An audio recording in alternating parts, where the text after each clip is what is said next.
This is your WLAK Daily News Roundup for Lake Air, 107.5 FM and 1260 AM in Amory. For WLAK News, I'm James Kelly.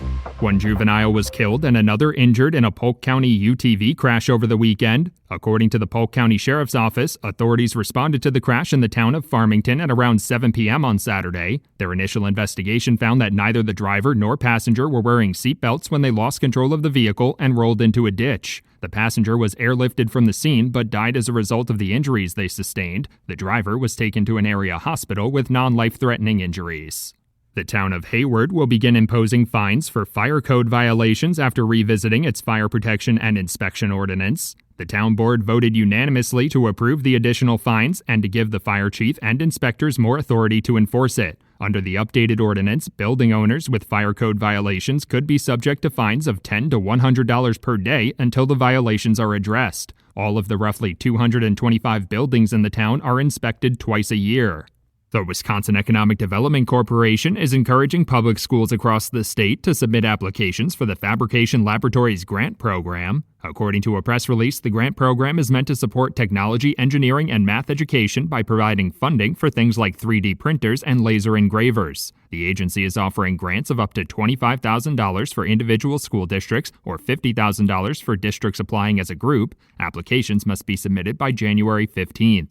A recent National Highway Traffic Safety Administration study found that Wisconsin has one of the highest rates of fatal crashes involving police pursuits. According to the study, 11 of the 535 fatal crashes in the state in 2023 involved a police pursuit, which is a little over 2% of those crashes. The Wisconsin State Patrol's policy is to only engage in a pursuit if it can be done without creating unreasonable danger to the public. State troopers will often allow a fleeing suspect to escape for safety before tracking them down afterwards.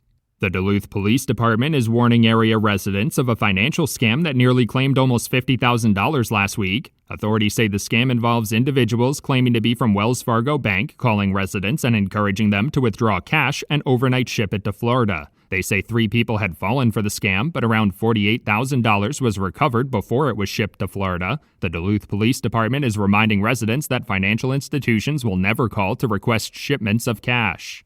The Center Against Sexual and Domestic Abuse held an event in Superior on Friday aimed at raising awareness about pets in domestic abuse situations. According to organization officials, the Positive Project event sought to highlight a common but lesser-known aspect of abuse during National Domestic Violence Awareness Month. They say over 70% of people who enter shelters claim their pet had also been harmed, and they struggled to get out of that abusive situation over fears of what could happen to their pet.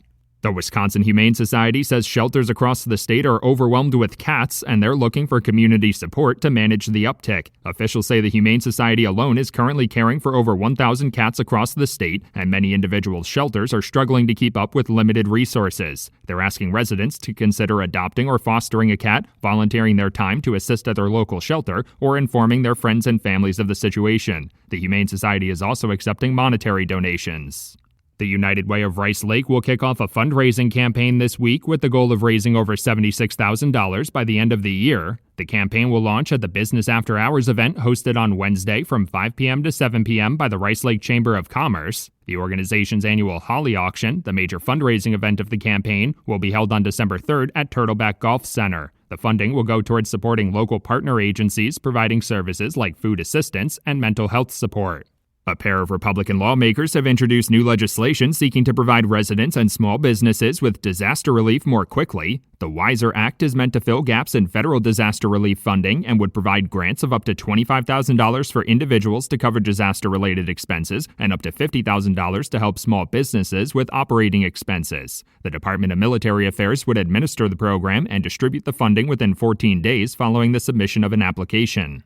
At a press conference last week, Democratic state senators called on their Republican colleagues to meet more often. State Senator Dianne Hesselbein says the Republican-controlled state Senate has not met in over 90 days after passing the new biennial state budget in July. Democratic lawmakers also released proposals outlining their planned policy agenda for 2026 if they manage to gain control of the state legislature. They would need to flip 2 state Senate districts and 5 state assembly districts in next November's election to accomplish that goal. For WLAK News, I'm James Kelly. The Brewers reload. Hi, I'm Mike Clemens with sports. Baseball, the Brewers host the Dodgers in Game 2 of the National League Championship Series tonight. The Crew losing last night 2-1 in a tight ball game. The Dodgers' Freddie Freeman hit a high-flying home run to right field off of Milwaukee's Chad Patrick, top of the 6th, and talked about winning Game 1 of the series. Getting on the road in an environment and taking the first one, it's huge. You can't understate that at all, just kind of how we did it in Philly. And to get the first one, and we obviously feeling pretty good, so hopefully we can score some more runs tomorrow. Brewers manager Pat Murphy. Freddie Freeman's been a Brewer killer for a while, so hopefully he'll oversleep tomorrow or something. First pitch tonight is 7:08. NBA. The Bucks host the Oklahoma City Thunder at Fiserv Forum. Tip-off time tonight, 7 o'clock. The Bucks are 3-0 so far in the preseason. NFL former Packers linebacker Zadarius Smith, now with the Eagles, has announced his retirement. With Sports, I'm Mike Clemens. That's your WLAK Daily News Roundup from Civic Media.